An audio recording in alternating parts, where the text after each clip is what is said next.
Estamos en tiempos de transformación y en más de 10 años de operación, la AMID ha fortalecido la industria de dispositivos médicos generando tecnología, innovación y salud para el bienestar de México. Gracias al trabajo de las compañías afiliadas, nuestro país es el primer productor y exportador de dispositivos médicos en América Latina, que se traduce en más calidad de vida para los pacientes, tratamientos más cortos, empleo para 130,000 mexicanos y derrama económica para todos. A través del uso de nuestras tecnologías médicas, contribuimos a prevenir y tratar las enfermedades que aquejan al país: diabetes, hipertensión, cáncer, así como otras 72 especialidades médicas. Gracias a los dispositivos médicos de innovación, nuestra población goza de bienestar social. Nuestro sistema de salud genera ahorros, se reducen los días de hospitalización y se generan años de vida saludable, que contribuyen con la transformación de México.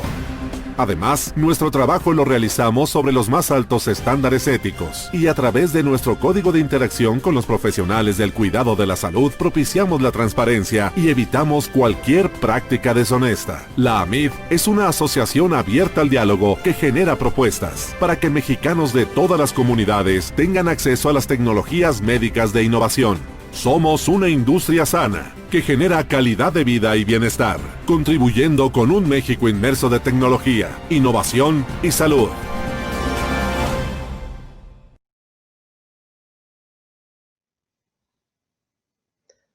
Bienvenidos y gracias por acompañarnos esta mañana. Mi nombre es Ana Laura Riquelme y soy la directora ejecutiva de la Asociación Mexicana de Industrias Innovadoras de Dispositivos Médicos, la AMID.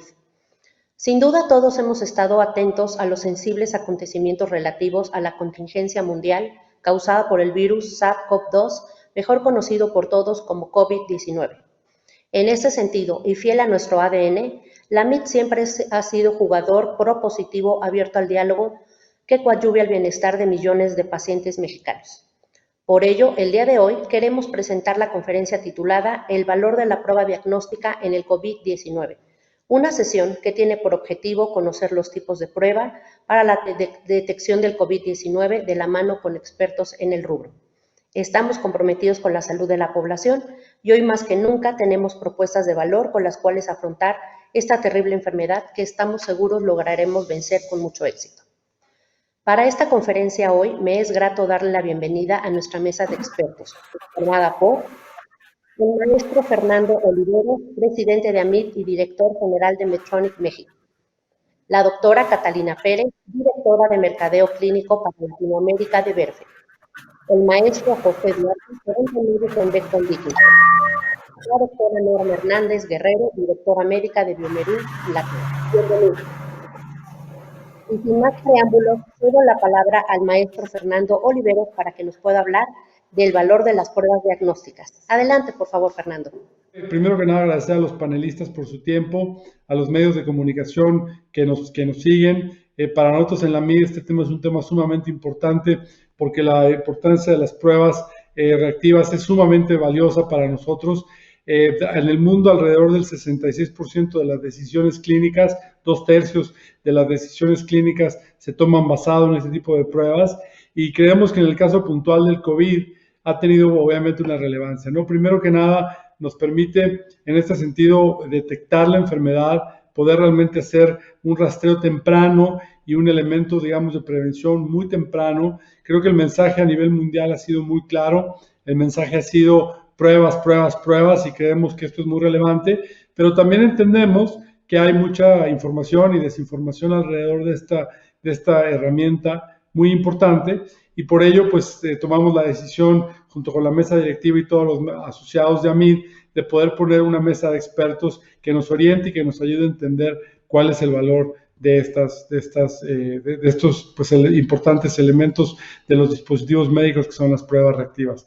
Por último, simplemente decir que adicionalmente al beneficio humano que tiene en este caso puntual poder detectar de manera temprana, poder hacer un rastreo y poder tomar decisiones de mitigación y prevención de la infección de COVID y la pandemia, también creemos que eso tiene, aparte del beneficio humano, tiene un beneficio importante en la parte financiera, porque esto permite, como insisto, ya lo he mencionado, prevenir, tratar de manera temprana, aislar en este caso y evitar que existan las complicaciones que desafortunadamente han costado miles de vidas en México. Entonces, de verdad estamos muy orgullosos, nos sentimos muy contentos de contar con todos ustedes, de contar con los panelistas y sin más, espero que esta reunión sea muy útil y de mucho valor para todos ustedes y para todos quienes nos escuchan. Así que muchísimas gracias, Ana, y te devuelvo la palabra. Muchísimas gracias al maestro Oliveros. Sin lugar a dudas, hoy resulta difícil imaginar el tratamiento y contención de una pandemia como el COVID-19 sin el uso de las pruebas diagnósticas.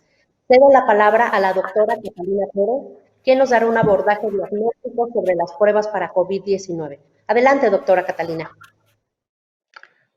Muy buenos días para todos. En primera instancia, yo quiero contarles de una forma muy general cómo se presenta el virus en la persona, cómo es el desarrollo de la enfermedad, para darle una introducción en virtud de cómo se desarrolla la enfermedad en el tiempo, pues entonces contarles qué tipo de pruebas diagnósticas existen para que mis compañeros más adelante puedan contarles. Entonces vamos a la siguiente diapositiva. El slide que ustedes tienen aquí en pantalla van a interpretar que los números que ven ahí son los días a los días de un mes. Entonces vamos a imaginar, se van a ubicar en el día 0, vamos a imaginar que ese día ustedes o tuvieron una reunión familiar, o fueron a mercar, o tuvieron incluso una fiesta con los amigos y no tuvieron las precauciones o las medidas de prevención, como es el uso de tapabocas, el distanciamiento físico, etc. Supongamos que en esa fiesta, en ese día 0 o el día que fueron a mercar, había una persona infectada y ustedes no se dieron cuenta y él no lo sabía. Esa persona los infectó a ustedes.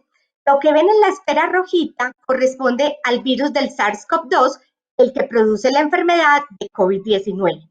Supongamos que entonces vamos a llamar el día 0, el día que ustedes se contagian de otra persona, precisamente porque no tuvimos esas medidas de prevención, nos han informado por todos los medios, es importante llevar. ¿Qué pasa a partir de allí? Vamos a dar el siguiente al slide y ustedes van aquí con esta imagen van a entender que es posible que ustedes estando infectados contrajeron el virus de otra persona que no sabía que estaba. Es posible que transcurran unos días, en promedio 5 días, sin que ustedes sientan absolutamente nada. Es decir, pareciera que no tuvieran ninguna enfermedad. Al cabo de 5 a 7 días, algunas personas, porque no todas, desarrollan síntomas. Es decir, la enfermedad se hace evidente. Antes de decirles qué tipo de síntomas desarrollan, es importante que ustedes sepan que esto no es lo más usual. Es decir, lo usual es que las personas se infecten y a partir de allí transcurran los días del mes y nunca desarrollen ningún tipo de sintomatología. Es decir, permanezcan asintomáticas y son un riesgo para los demás. Esto es importante porque uno con frecuencia oye de las personas que están infectadas, pero ¿cómo así, doctora? Yo no entiendo si yo estoy completamente sano. Ese es uno de los comportamientos más comunes del virus, no producir nada. Ahora, vamos a entrar en detalle en aquellos a quienes el virus, pasados unos 5 a 7 días en promedio, les desarrolla algún tipo de sintomatología. ¿Qué tipo de sintomatología desarrollan? Empiezan a tener los más comunes, tos, fiebre, dificultad para respirar, pero es importante que toda la población conozca que a pesar de que se ha hecho énfasis que eso es la sintomatología más común, hay muchas otras formas como se presenta el virus. Por ejemplo, empieza con un dolor de garganta, secreción respiratoria y muchas veces la gente le dice a uno, no, es que yo sufro de amigdalitis, debemos poner atención a todo ese tipo de sintomatología. ¿Qué pasa también? Puede dar síntomas gastrointestinales como dolor abdominal, náuseas, vómito, diarrea. o puede producir otros síntomas como malestar general, debilidad, un cansancio extremo, dolor en los músculos, inapetencia, no les provoca comer. Y hay uno que cada vez se está viendo más frecuente, que es la pérdida de gusto y olfato. Detengámonos en este slide un momento antes de pasar. ¿Qué va pasando mientras una vez nos contagiamos en el día cero? ¿Qué va pasando con el virus en nuestro cuerpo? Ese virus que está detallado aquí como las esferitas en rojo que ustedes ven encima de las líneas del mes, a medida que transcurren los días, el virus se va incrementando en nuestro cuerpo y está en todas nuestras secreciones respiratorias. Quiere decir que si tosemos, infectamos a otros. Si hablamos sin el debido cubrimiento con un tapabocas, podemos infectar a otros. Al principio ese virus no está tan alto, empieza a elevarse lentamente, pero si ustedes ven a medida que transcurren los días, el virus se incrementa aún más. Luego, ¿qué pasa? ¿Hasta cuándo se incrementa? Resulta que el cuerpo se intenta defender. ¿Con qué se defiende? Es posible que ustedes hayan oído los famosos anticuerpos, otros los conocen como inmunoglobulinas. Esas son las llamadas defensas del cuerpo. El cuerpo, entonces, entre más o menos el día 10 o el día 14, se empieza a defender y ya no en secreciones respiratorias, sino en la sangre, se empiezan a elevar estas inmunoglobulinas. La primera barrita que ven punteada más o menos entre el día 10 y 11 es la primera defensa que tiene el cuerpo contra el virus y se llama la famosa inmunoglobulina IgM. Es la que aparece más rápido en nuestra sangre para intentar defendernos contra el virus. ¿Qué pasa después? Unos días más tarde, al día más o menos 14, en promedio, esto no puede ser exacto para todas las personas, se empieza a elevar una segunda inmunoglobulina, la llamada inmunoglobulina G, que nos defiende también contra el virus, y estos son los que van a estar en sangre y que van a ver más adelante en detalle, son parte de las cosas que nos ayudan para diagnosticar el virus. Ahora, recordemos, un número elevado de personas nunca desarrollan la enfermedad, es decir, aparentemente, clínicamente no tienen ningún síntoma o signo, no les da fiebre, no se sienten indispuestos y de todos modos estas personas pueden infectar a otros. Vamos a la siguiente diapositiva para que ustedes en ese sentido, y ya habiendo visto cómo se desarrolla la enfermedad, que yo me contagio en el día 0, que al día 5 más o menos desarrollo síntomas y que al día 10 más o menos empiezo a defenderme, en ese sentido hay dos grupos de pruebas de laboratorio que nos ayudan a detectar el virus. Yo no me voy a detener en detalle con ellas porque mis compañeros más adelante se las van a explicar un poco más detallado, pero sí es importante que habiendo conocido la historia de la enfermedad, cómo se desarrolla, ustedes tengan entendido que existen dos grupos grandes de pruebas. Las pruebas número 1 o el primer grupo son pruebas que detectan el virus y las pruebas número 2 son las pruebas que detectan las defensas que desarrollamos en el cuerpo contra ese virus. Entonces, las primeras, si ustedes recuerdan en el slide pasado que les presenté y que aquí lo ven ya no en rojito, el virus empieza a incrementar en los primeros días, de manera que las pruebas que detectan el virus detectan principalmente en los primeros días después del contagio y usualmente lo van a hacer donde las vamos a detectar es en las secreciones respiratorias, los estornudos, el esputo si desgarramos, cuando hablamos, las gotitas de saliva que salen al medio y que pueden llegar a otra persona a través de sus ojos, de la nariz o de la boca. Esas pruebas que detectan el virus son dos grandes.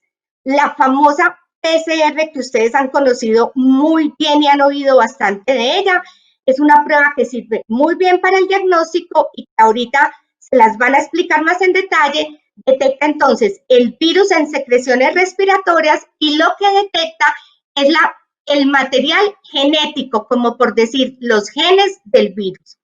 La otra gran prueba que hay aquí es una prueba que se hace de forma rápida, que dura minutos, y es detectar no la parte genética del virus, sino un pedacito de ese virus, lo que se llama detección de antígeno por una prueba rápida. El segundo grupo es entonces, como les decía, las llamadas pruebas serológicas. Serológicas porque detectan en sangre las defensas que el cuerpo elaboró para defenderse del virus. Es decir, las inmunoglobulinas o anticuerpos IgM e IgG. Estas se van a detectar más tardíamente. Yo les decía que al día 10 el cuerpo es que se empieza a defender. De manera que si yo aplico una prueba del grupo 2, que me van a detectar las defensas antes del día 10, es probable que yo esté infectado, pero que la prueba me dé negativa y hay que tener mucho cuidado con esto. Pruebas que detectan las defensas hay de dos tipos. Hay unas pruebas rápidas que están en cuestión de minutos y unas pruebas no tan rápidas que se demoran un poco más, unas horas, porque estas sí son llevadas a un laboratorio clínico para su procesamiento en equipos o analizadores al interior del laboratorio. Vamos a la siguiente diapositiva. En ese orden de ideas, ¿cuál es el momento ideal para pedir las distintas pruebas? Yo les decía entonces, los primeros días el virus está incrementándose, de manera que lo que tenemos, las más importantes son las pruebas que detectan el virus, es decir, la PCR y la detección de antígeno. ¿Cuál aparece primero que otra? Se dice que la PCR es un poco, nosotros le llamamos en medicina y en el laboratorio, más sensible. Es decir, que de pronto aparece un poco antes, más o menos al día 2 o 3, después del día 0 en que nos infectamos. Y en la detección de antígeno aparece un poco después, digamos que al día 3 o 4, sin embargo, también es muy confiable.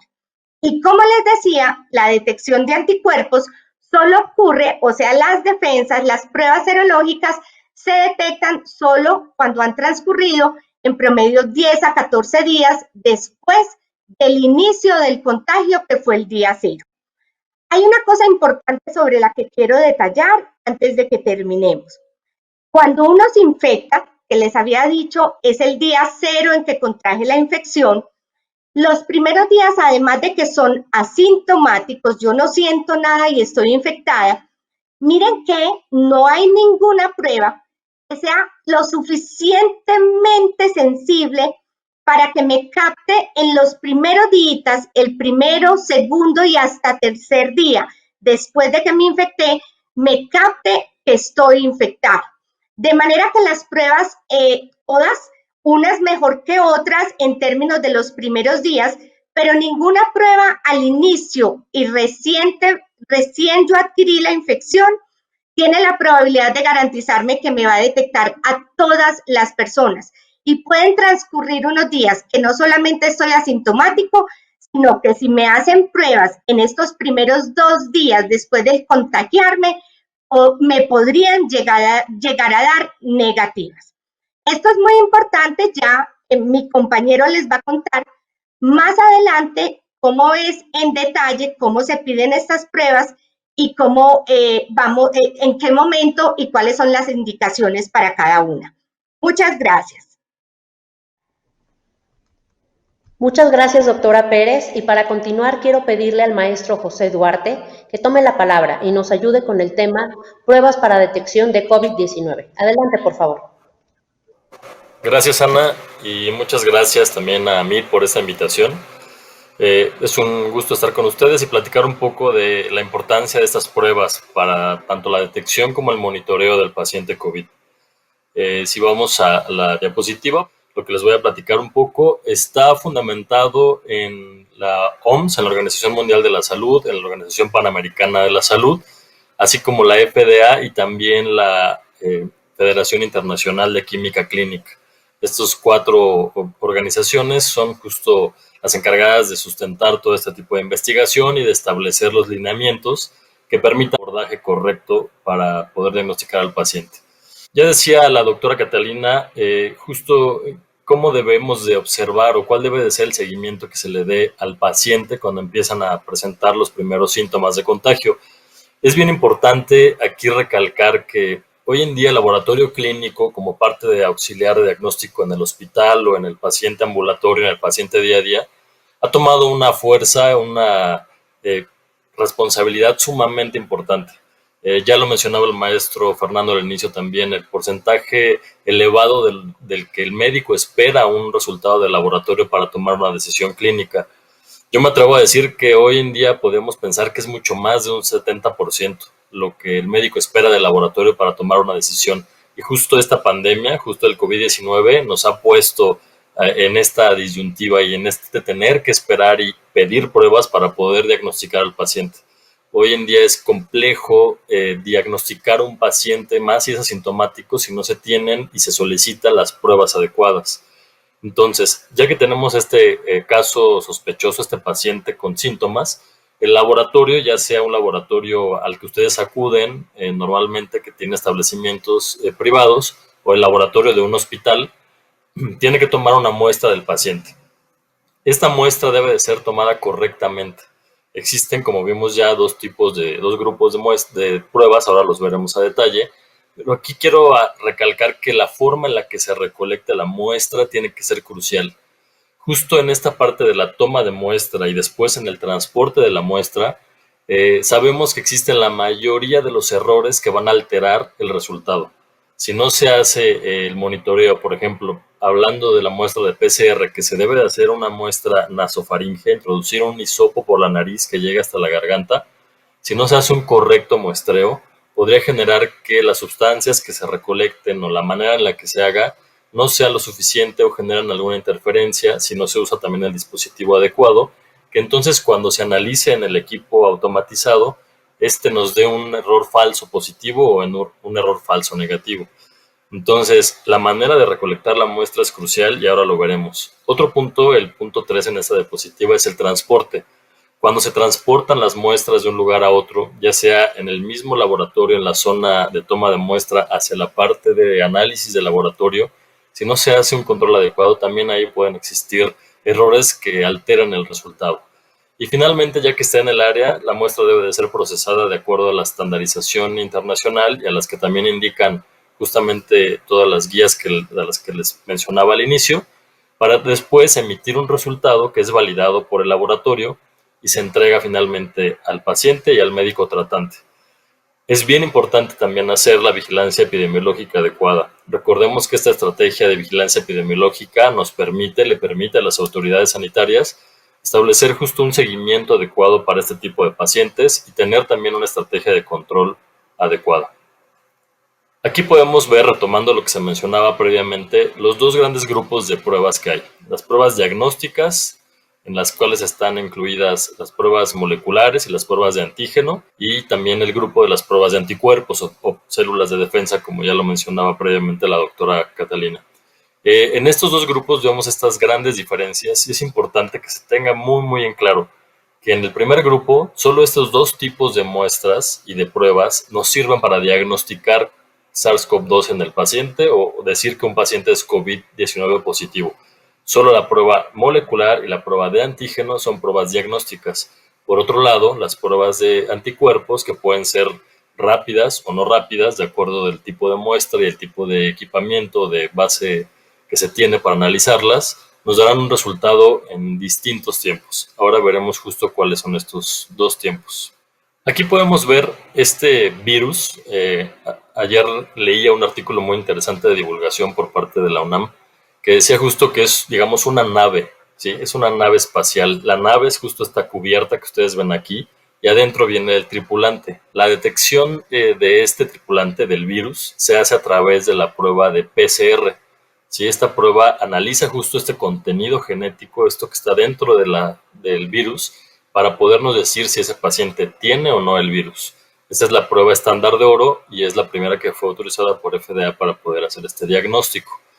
En segundo lugar están las pruebas de anticuerpos. El anticuerpo es en la imagen esta parte negra que pareciera como una L. ¿Sí? El anticuerpo es la defensa, estas pequeñas moléculas de defensa que nuestro organismo produce para atacar el virus, para detectarlo y deshacerse de él. Entonces las pruebas de anticuerpos, recordemos, nos sirven no para diagnóstico, sino obviamente para un monitoreo en el paciente que ya está contagiado. Y finalmente, vemos aquí en este virus también todos estos como clavos en amarillo que están alrededor. Todos esos justamente es el material proteico o proteínas que son también conocidos como antígenos. Entonces, estos antígenos que cubren el virus van a ser detectados también en otro tipo de prueba y a través de esta detección también podemos diagnosticar COVID-19 en los pacientes. En esta podemos ver de manera resumida y muy didáctica para ustedes justo las pruebas de diagnóstico y monitoreo de COVID-19. Vemos justo en la primera columna que nos dice arriba RT-PCR, esta prueba que nos sirve para diagnosticar al paciente COVID. Abajo vemos la imagen que nos dice que nos tienen que hacer una muestra por la nariz con un hisopo largo, nasofaringea, llegar hasta justo nuestra garganta, recolectar esa muestra mucosa, extraerla, introducirla a un medio de transporte, que también es un dispositivo que debe de cumplir con ciertas características porque este nos va a ayudar a conservar esa muestra y transportarla hasta el laboratorio. Posteriormente en el laboratorio se hará el análisis en equipos automatizados y entonces emitiremos un resultado en donde sabremos si tiene o no ese paciente COVID-19 o cuenta con el virus en su organismo, SARS-CoV-2. Esto obviamente para entregar el resultado y tener un diagnóstico positivo o negativo. En la columna de en medio vemos la detección de anticuerpos. Esta prueba, como hemos dicho ya, es una prueba rápida o no rápida, dependiendo, ahora lo explico, que nos va a permitir saber si ese organismo o esa persona ha estado en contacto con el virus y entonces ha sido diagnosticada correctamente. Esta prueba nos da un tiempo de respuesta de minutos u horas, dependiendo de la saturación y del volumen de muestras que se estén realizando, y se recolecta de dos formas: por sangre con un tubo del brazo del paciente a través de una punción. Hay que tener todas las medidas de seguridad para evitar entrar en contacto con la sangre porque es sumamente contagioso, obviamente. O también se puede recolectar con una punción, con una lanceta en el dedo y obtener gotas que estas se aplican sobre un pequeño cartucho y entonces esta es una prueba rápida precisamente, que a lo mejor nos la pueden entregar en minutos. La prueba previa que hay que transportar al laboratorio va a llevar más tiempo y puede ser de minutos a horas. La prueba previa de PCR que mencionábamos puede ser también días o semanas de acuerdo a la carga de trabajo que tenga determinado laboratorio. Recordemos que hay que introducir una gran cantidad de pruebas a estos equipos para poder entregar el resultado. Y finalmente, en la última columna, tenemos una prueba que recientemente ha salido al mercado. Surgió en FDA, aprobó FDA hace aproximadamente 2 semanas en Estados Unidos las primeras pruebas de antígeno. Se han validado y se ha verificado que sean confiables justamente comparándolas con la prueba de PCR. Y estas pruebas de antígeno también son pruebas nasales. Se recolecta la muestra en la nariz, se introduce un hisopo más cortito, se gira dentro de la nariz, se pasa a un pequeño tubito que tiene un reactivo. En ese tubito hay una reacción para poder desnaturalizar el virus, abrirlo. De este tubito se pasa a un pequeño cartucho y se introduce a un equipo. Ese equipo es pequeño, está en el lugar donde se recolectó la muestra, ya no se tiene que transportar a otro lugar y en ese mismo momento, en 15 minutos, se obtiene un resultado de SARS-CoV-2 positivo, de COVID positivo o de COVID negativo. Entonces, estas son justamente las pruebas que tenemos hoy en el mercado y que pueden considerarse tanto como pruebas de diagnóstico para el paciente COVID-19 o también pruebas de monitoreo para los pacientes que ya han estado en contacto con el virus. Por mi parte sería todo. Muchas gracias. Muchas gracias al maestro Duarte. Y para finalizar con estas interesantes ponencias, quiero pedirle a la doctora Norma Hernández Guerrero que tome la palabra y nos ayude con el tema uso óptimo de las pruebas diagnósticas en el paciente con COVID-19. Adelante, por favor. Pues buenos días a todos y una disculpa, así la tecnología a veces. Muchas gracias por su tiempo dedicado a esta charla. Y ya simplemente quiero yo cerrar con cuál es el uso óptimo de estas pruebas diagnósticas en el paciente que tiene la enfermedad COVID-19. La siguiente, por favor.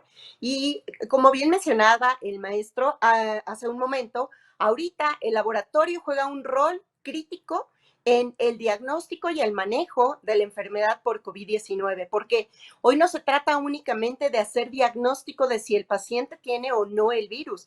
Lamentablemente nos estamos enfrentando los médicos a un retraso en días en tener el resultado de la PCR, que al día de hoy es el diagnóstico de infección aguda. Ciertamente tenemos los anticuerpos y los antígenos que van a venir a sumar en este diagnóstico agudo. Sin embargo, están tardando también en salir algunos de los resultados. ¿Qué es lo que debemos hacer los médicos cuando el paciente llega a una sala de hospital o al servicio de urgencias porque tiene una enfermedad moderada a severa? Más o menos un 80% de los pacientes tienen un cuadro leve a moderado, pero el 20% restante va a tener un cuadro grave que necesitará hospitalización y en algunos otros casos inclusive terapia intensiva.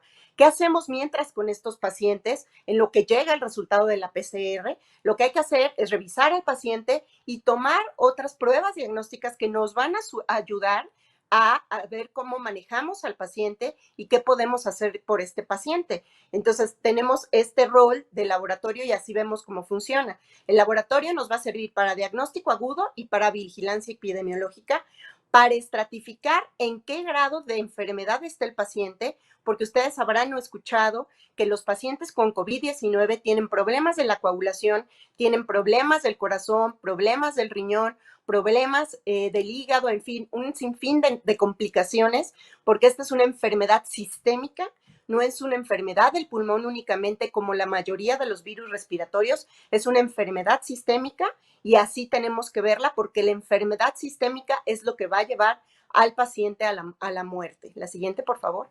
Entonces, ¿qué podemos evaluar? El 70% de las decisiones clínicas actualmente de los médicos en un paciente con COVID son basadas en las pruebas de laboratorio. Entonces, una vez es el virus, pero fíjense los otros dos cuadros en donde vienen otros patógenos. Es muy importante señalar que al principio de la pandemia, cuando estuvimos conviviendo, por ejemplo, con influenza o con otros virus respiratorios, fue muy importante para los médicos y lo va a hacer a partir de octubre y noviembre, en donde va a regresar influenza y van a regresar otros de los virus respiratorios, que hacer diagnóstico de infección por otro virus. Y pongo el ejemplo de influenza, porque influenza ha venido desde el 2009 dando una serie de muertes cada invierno y hoy sabemos que si no se empieza la terapia antiviral específica para influenza, por ejemplo, que debe ser dentro de las primeras 48 a 72 horas, la complicación del paciente es muchísimo mayor. Entonces, si yo tengo un paciente que llega al hospital al cual le pueda hacer esta PCR, pero no nada más la PCR para el SARS-CoV-2, sino PCR múltiplex, en el que yo tenga en 45 minutos el resultado de ese paciente que está grave, hace una gran diferencia en cuanto a qué voy a tratar. Voy a tratar SARS-CoV-2, voy a tratar influenza, voy a tratar sincitial respiratorio en los niños, o voy a tratar las bacterias que comúnmente dan neumonía, como neumococo, como micoplasma, que está infectando a los pacientes que tienen COVID-19, o en ese paciente que ya requiere estar hospitalizado y que lleva más de 5 o 10 días hospitalizado. Entonces pueden venir las sobreinfecciones, que seguramente habrán escuchado estos hongos, inclusive por ahí el presidente Bolsonaro hacía un anuncio de que tenía un hongo. Hoy necesitamos también cultivos de ese paciente que está en la terapia intensiva para saber si se sobreinfectó con algo más y hay que dar otro tratamiento. No debemos dejar de paso otra amenaza que tenemos en la humanidad, que es la resistencia en los antimicrobianos. Actualmente se ha visto que el 100% de los pacientes con enfermedad severa por COVID-19 reciben antibióticos y muchos de ellos, más o menos el 80% de ellos, solamente va a tener el virus. Entonces debemos de ser muy conscientes el día de hoy cómo utilizamos nuestros antibióticos y para eso también sirven otro tipo de exámenes, la siguiente por favor, porque debemos de evaluar el daño a los órganos. Gracias. Hoy podemos tener, fíjense ustedes en este círculo, todo lo que vamos a evaluar sobre el paciente. Vamos a ver marcadores de inflamación que me van a decir si ese paciente va a ir hacia una enfermedad grave, marcadores de la coagulación como los dímeros D que nos van a servir para evaluar si ese paciente requiere en este momento tratamientos anticoagulantes y sobre todo anticoagulación sostenida o nada más alguna prevención para esta coagulación que va a presentar. La cuenta de los glóbulos blancos para saber cómo está, si ese paciente está con una coinfección bacteriana o no. Otros marcadores que nos sirven para evaluar el daño del corazón, evaluar el daño del hígado, evaluar el daño del riñón e inclusive saber exactamente cómo está el pulmón. Entonces, hoy el laboratorio tiene que ser nuestro mayor aliado para la toma de las decisiones de los pacientes, para saber si el paciente requiere un antibiótico, para saber si el paciente requiere un apoyo con una diálisis temprana para evitar que se quede permanentemente con un daño renal, para evitar el daño en el hígado, y actualmente se sabe que para el corazón más o menos hasta un 60% de los pacientes que tuvieron daño del miocardio, del músculo cardíaco, van a quedar con secuelas a largo plazo, es lo que se está viendo ahorita. Así es que hoy creo que todas las decisiones que los médicos tomamos deben estar impulsadas por cosas objetivas para poder dar el tratamiento de sostén adecuado a estos pacientes por COVID, ya que hasta ahorita, como ustedes sabrán, no hay un tratamiento como tal. Los esteroides tienen que ser aplicados en su momento. El medicamento del que se ha hablado, el tocilizumab, tiene que ser aplicado si es que la interleucina 6 está elevada o no. En fin, hoy realmente sin el laboratorio no podemos hacer una atención integral del paciente con COVID, que sería lo más importante para su buena evolución y para que ya no haya tanta mortalidad por este virus. Muchas gracias. Muchísimas gracias a la doctora Norma Hernández. Sin duda, las palabras que ella nos dio y la explicación son el círculo virtuoso de estos tres expertos el día de hoy para poder entender la enfermedad y el porqué de las decisiones. Si ustedes nos lo permiten, vamos a continuar con las preguntas. Discúlpenme que me acerque tanto. Alejandra Rodríguez del Financiero. ¿Cuánto de las pruebas que se han aplicado tienen manufactura nacional, porcentaje, y si tienen un volumen de capacidad que se tiene por producir en México? Si ustedes me permiten, le voy a ceder un poco la palabra a Fernando después de lo que yo les voy a explicar. Obviamente, el tema de las pruebas diagnósticas en el mundo tiene multiplicidad de fabricación. Esto quiere decir que ninguna prueba se puede fabricar en un solo lugar. Funciona de manera semejante al tema de los ventiladores, por lo que les puedo mencionar que muchos de estas pruebas son de importación por compañías muy responsables que están acompañándonos. Algunas de ellas obviamente forman parte de la MID, que nos están ayudando a poder dar acceso a los pacientes de las mismas. No sé si alguien más quiere agregar algo respecto a esta pregunta. No, probablemente bien, Ana, la respuesta es que hoy toda la fabricación viene de fuera, pero creo que la capacidad de México para producir este tipo de pruebas y cualquiera otra es muy amplia. Todo es un tema simplemente de desarrollar el sector de una manera dedicada e intencionada. Y en ese sentido, bueno, pues es una parte del desarrollo que queremos llevar a cabo con el sector, pero hoy el 100% de las pruebas viene de otros países. Muchísimas gracias, Fernando. La siguiente pregunta, por favor.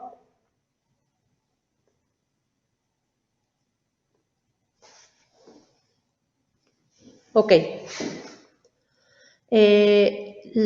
Sara Cantera del Universal. Para las aerolíneas, ¿qué tipo de pruebas son las más recomendables para detectar enfermos antes de un vuelo?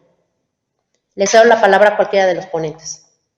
Bueno, como les decía el maestro José y en parte yo de una forma muy general, recuerden que cuando uno está recién infectado, está o asintomático o sintomático, pero que la infección la adquirió hace muy poco, es cuando en esos primeros días es cuando uno más puede transmitirle la enfermedad a los demás.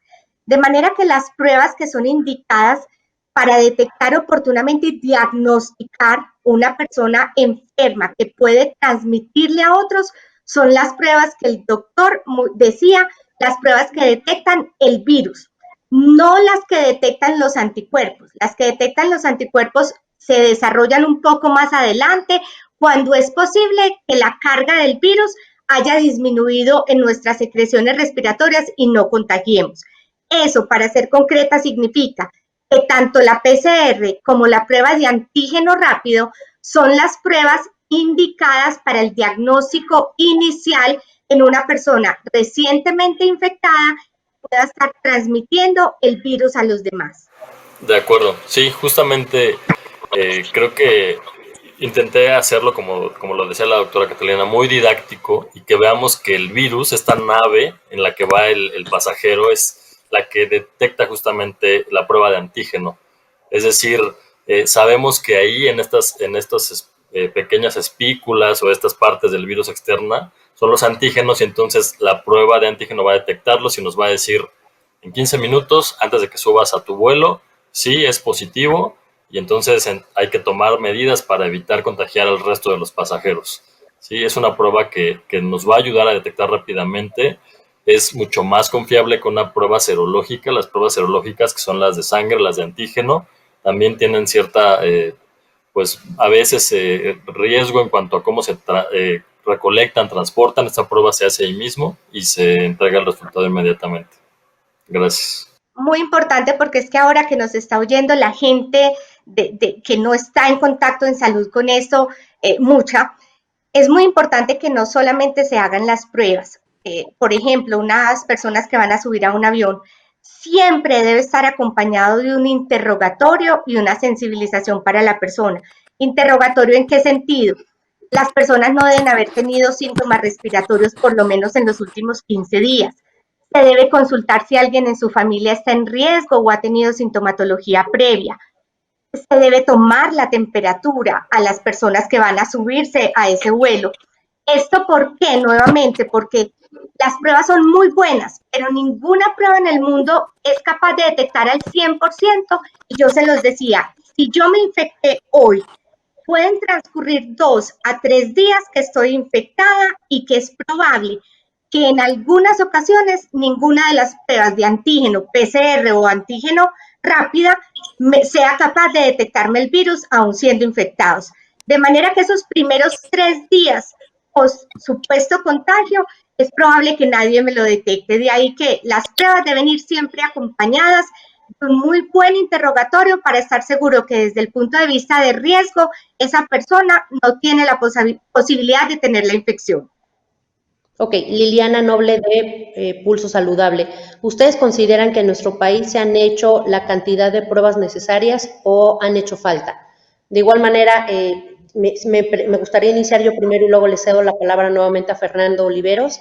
Las decisiones en salud que se están tomando actualmente en el país no son decisiones caprichosas. Obviamente sabemos que el gobierno actual está en mucha comunicación permanente con la Organización Panamericana de la Salud. En esta medida, lo que les podemos mencionar es que respetamos ampliamente estas decisiones. Obviamente también el grave problema que estamos viviendo como mundo, no solo como país, es que todos necesitamos al mismo tiempo de estas pruebas, al igual que otros insumos que son importantes para el tratamiento y la contención del virus COVID-19, y en ese sentido es que poco a poco se han ido implementando estas pruebas en el país. Todos sabemos que iniciamos con la PCR, ya hay pruebas serológicas, pero como ustedes escucharon por los expertos, hay 4 tipos de pruebas que esperemos que muy prontamente se puedan incorporar en el mercado de México para que todos los pacientes las puedan utilizar. Fernando. Sí, yo añadiría un dato que hemos seguido muy puntualmente. Básicamente, yo creo que comparto un dato importante para todos ustedes. Nosotros en México somos el país con la 10ª población más grande del mundo.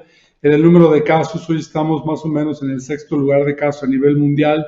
En casos por millón de habitantes, en el número 56. Obviamente el problema es la mortalidad, estamos en el lugar 3 de muertes y en el 13º lugar en muertes por millón.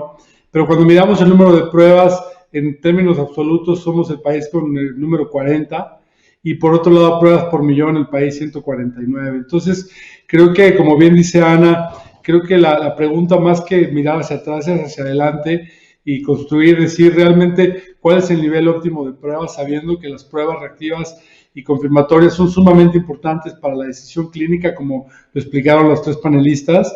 Creo que sí hay una oportunidad de utilizar de mucho mejor manera este recurso que la tecnología nos brinda y desde la MID, pues evidentemente lo que queremos colaborar es, por un lado, la disponibilidad de estas pruebas, por otro lado, proveer información, entender cómo se utilizan, pero sí creemos que hay una utilidad importante, sobre todo para lo que tiene que ver con la reactivación económica. Creemos que por las pruebas y la utilización correcta de las pruebas reactivas pasa mucho del escenario de recuperación que puede aspirar México. Así que pues estamos apoyando para que podamos hacer más pruebas como país y realmente una estrategia muy clara. Muchísimas gracias, Fernando. La siguiente pregunta, por favor. Ok, periódico Reforma. Al inicio de la pandemia se detectaron que había kits de pruebas que no tenían buena sensibilidad del virus y daban falsos negativas. ¿Ya se solucionó esta situación? Sí, bueno, muchas gracias por la pregunta y es una pregunta que sigue muy importante. Hoy es importante tener pruebas en México que sean validadas tanto por la FDA, la Food and Drug Administration, o esta entidad americana que se encarga de validar pruebas, así como la Comunidad Europea, que sería la instancia europea que valide estas pruebas, y COFEPRIS. Entonces, ahorita inclusive es súper importante destacar que las pruebas rápidas, esta que nos mencionaba el maestro, que se hacen a través del dedo, no son pruebas tan sensibles ni específicas por la naturaleza de la prueba. Este tipo de pruebas están diseñadas para dar resultados rápidos con una baja sensibilidad. Y no nada más hay que resaltar los falsos negativos, es decir, que le digamos al paciente que no lo tiene. Otro problema hoy mayor es que dan falsos positivos. ¿Qué es esto? Que el paciente le dice que tiene ahorita la enfermedad y no es verdad, simplemente cruzó con cualquier otro de los virus que pueden estar circulando con alguna otra cosa y eso es más peligroso. Por lo tanto, hoy sería más recomendable decirle a la población en general que se acerquen a un laboratorio donde tengan un equipo para acudir las pruebas, porque estas pruebas serológicas van a ser mucho mejores en un laboratorio, porque simplemente el análisis que hacen, la metodología que hace el laboratorio va a ser superior y nos va a garantizar una sensibilidad mucho mayor a que estas pruebas rápidas que ahora podemos ver en todos lados disponibles. Muchísimas gracias, doctora. ¿Alguna otra pregunta, por favor? ¿Cuándo prevén que habrá una prueba rápida de antígeno? ¿En qué países se aplica? Si es recomendable desde su perspectiva. Les cedo la palabra a los expertos. Quería abordar esta pregunta. Como bien lo menciona la doctora Norma, es súper importante que primero se valide en nuestro país por COFEPRIS este tipo de pruebas. Hoy estamos corriendo ese proceso. El estimado es que a partir de septiembre puede existir ya una prueba en México de antígeno. Esta prueba ya ha sido aprobada por FDA, como lo mencionaba. Es una prueba que se ha validado justamente utilizando el estándar de oro que es PCR y es una prueba que se toma justo de nariz y tiene sensibilidad de arriba de un 84% y especificidad de un 100%. Entonces es una prueba que nos va a ayudar justo a diagnosticar rápidamente a los pacientes y estamos en esa espera que sea aproximadamente en septiembre. De todas las pruebas que hemos mencionado, quizás la última que ha llegado o ha venido llegando a los países es precisamente esa, la prueba rápido de antígeno. Precisamente por lo que muchas veces han preguntado, las primeras que salieron no lograban mostrar un desempeño tan bueno para poder decir que tenían una buena sensibilidad y una buena especificidad. Les cuento, por ejemplo, el caso concreto en Colombia, que es mi país. Estas pruebas llegaron apenas la semana pasada. Ya fueron validadas y verificadas. ¿Qué es importante tener en cuenta de una prueba de antígeno? Que cuando la prueba da positiva, definitivamente hay que considerar que la persona está infectada por el virus del SARS-CoV-2 o COVID-19. Si la prueba da negativa y hay una alta sospecha, pues ahí lo ideal sería o esperar un poco o hacer una prueba de PCR. La prueba es muy, muy buena porque detecta el virus de manera que tiene que ser aplicada en los primeros días de la enfermedad. Pero recuerden que hay un grupo de personas que se escapan al diagnóstico con esta prueba, como también se escapan para la PCR, y siempre que haya una sospecha persistente, pues se debe confirmar con otra prueba o esperar unos días más a que ya podamos captar ese antígeno. Pero la prueba es supremamente buena y además de que tiene una ventaja muy grande y es que como no es una prueba que detecta el material genético, como la PCR, pues no requiere tanto tiempo para la entrega del resultado y podríamos aplicarla de una forma mucho más masiva, mucho más rápido, lo que nos permitirá controlar el cerco epidemiológico de las personas infectadas y así detener la posibilidad de propagación. Muchísimas gracias, doctora. Una pregunta, por favor. Plenilunia, ¿nos pueden informar de los avances en el desarrollo y producción de pruebas del sector privado y público en México? Sí, con mucho gusto. Toda la información que nosotros vayamos recabando al respecto de estas pruebas tan importantes, se las iremos compartiendo a través de infografías. Muchas gracias. Sandra Cervantes, de 4 Comunicación. Ok, en Tijuana. Luego de conocer la función de las pruebas, ¿cuál debería ser la estrategia para un mejor control de la pandemia? Le cedo la palabra a los expertos, por favor. Por favor, doctora Norma Hernández. Muchísimas gracias, Sandra. Bueno, Ana y Sandra por la pregunta. Lo que hay que hacer siempre, y es algo que se está manejando, y pongo, por ejemplo, a Corea del Sur. Corea del Sur hizo un magnífico control de la pandemia, al igual que otras ciudades o países que ya hemos visto. ¿Qué es lo primero que se tiene que hacer para controlar la pandemia? Pruebas. Y por pruebas masivas no nos referimos a que salgamos a hacerle a todo el mundo una prueba. Ahorita lo que ha funcionado mejor es siempre hacer la prueba a aquellas personas que tienen síntomas, aunque sean síntomas leves, deberían de tener una prueba. Esa prueba, lo que debería darnos o deberíamos hacer con esa prueba positiva de PCR es poner a la persona y a sus contactos cercanos. Por pruebas masivas siempre ellos refieren a hacer la prueba a aquellos familiares o aquellas personas que tuvieron un contacto estrecho. ¿Por qué? Porque estas personas, a pesar de que nunca desarrollen síntomas, son las personas que pueden llegar a contagiar a los demás. Al no tener síntomas da una falsa sentido de bienestar o de que no van a contagiar a nadie. Por eso es muy hacer el diagnóstico de todos los pacientes que tengan síntomas compatibles con COVID-19 a sus contactos estrechos. ¿Para qué? Para poner en aislamiento absolutamente a todos y que no se esté diseminando la infección. Y bueno, ahora pues con la llegada de los antígenos va a ser también una manera útil de poder hacer diagnóstico de manera rápida, ¿no? Pero siempre es eso, hacer diagnóstico en el paciente enfermo y en todas las personas que fueron sus contactos estrechos cercanos para evitar la diseminación. Eso sería lo más importante. Muchísimas gracias, doctor Hernández. Si nos lo permiten, una última pregunta, por favor. Luis Francisco Soto, de Canal 14. A más de 4 meses de inicio de la pandemia, ¿qué tan accesibles son las pruebas diagnósticos para los gobiernos y su población en términos económicos y de mercado? Creo que en realidad las pruebas que están hoy en el mercado y las que vienen también, me parece que tienen una adecuada relación costo-beneficio con lo que estamos entregándole como resultado a la población y justamente a los gobiernos. Creo que la accesibilidad para estas pruebas es a la adecuada, es decir, no son pruebas con las que estemos saliéndonos de justo de un costo en el mercado a nivel mundial. Incluso creo que podríamos hablar de que están bastante bien cercanas en cuanto a la economía de países como los de América Latina.